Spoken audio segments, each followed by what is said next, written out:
We all like to think we're pretty good at spotting a liar, right? You see that shifty glance, the nervous little twitch, and you think, aha, got him. But what if I told you the science says we're actually terrible at it? In fact, most of what we've been taught to look for is, well, it's just completely wrong. The real truth about how to spot deception is way more fascinating. Okay, just let this number sink in for a second. According to a ton of research, more than 80% of lies go completely, totally undetected. That means for every 5 lies you might hear today, 4 of them are going to slip right past you. You won't even notice. So why are we so bad at this? Well, it's probably because we've been looking for all the wrong things.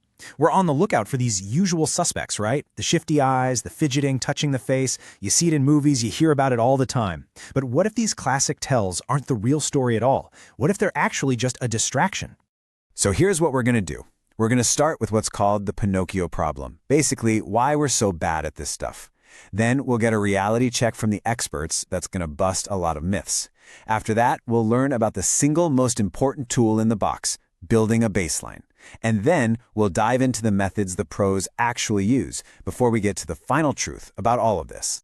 First up, we've got to tackle the Pinocchio problem. It's this simple idea that we all desperately want to believe there's one single telltale sign of a lie. Like a nose that magically grows. But the hard truth is, even though we feel really confident about it, our natural ability to spot a lie is, well, it's shockingly bad. Let's see just how bad. So if our gut feeling is basically useless, where do we turn? This is where we shift from those old myths to an expert's reality check. And trust me, what decades of research from forensic psychology and law enforcement have found, it's going to turn everything you thought you knew completely on its head. And here it is. This is probably the most important thing you'll hear. It's from Joe Navarro, a guy who spent 25 years in the FBI just decoding human behavior. He says, flat out, there is no single behavior indicative of deception. Not a twitch, not a glance, not a single gesture. There is no Pinocchio's nose. It just doesn't exist.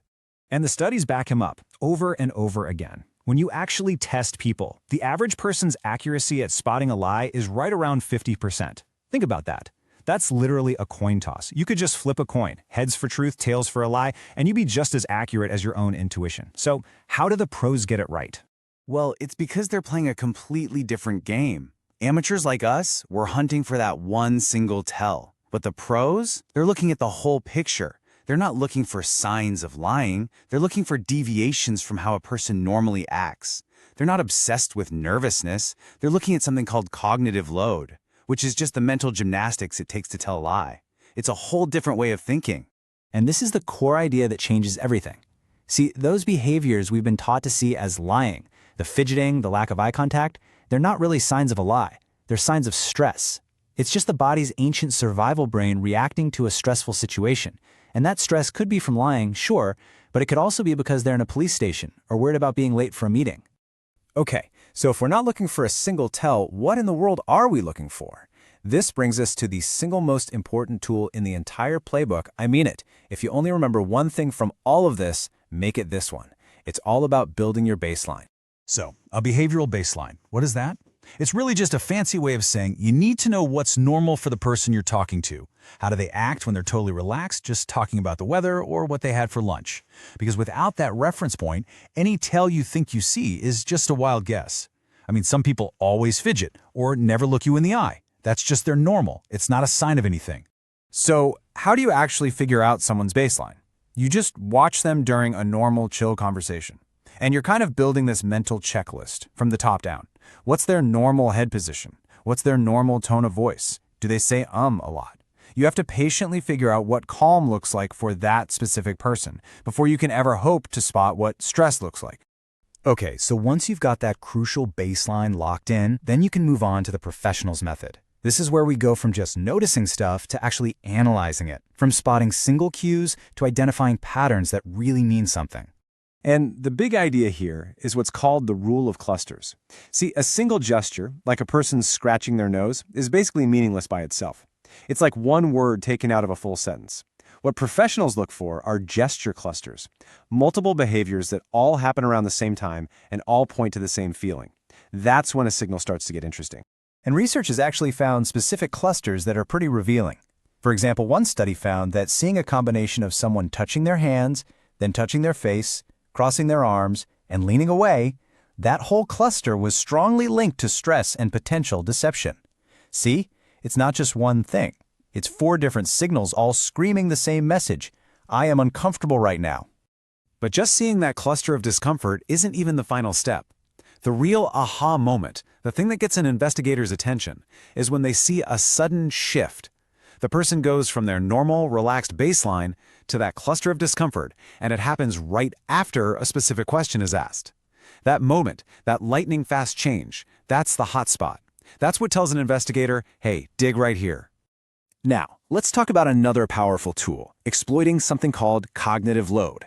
Put simply, telling the truth is easy. Your brain just recalls what happened. But lying? Lying is hard work. You have to invent a fake story, make sure it's consistent, and remember the real story so you don't trip yourself up, all while trying to act normal. All that mental effort is the liar's biggest weakness. And you know what? Investigators know exactly how to use this. They'll ask a suspect to tell their story, and then they'll say, great, now tell it to me again, but backwards. A person telling the truth can usually do that, even if it's a bit clunky.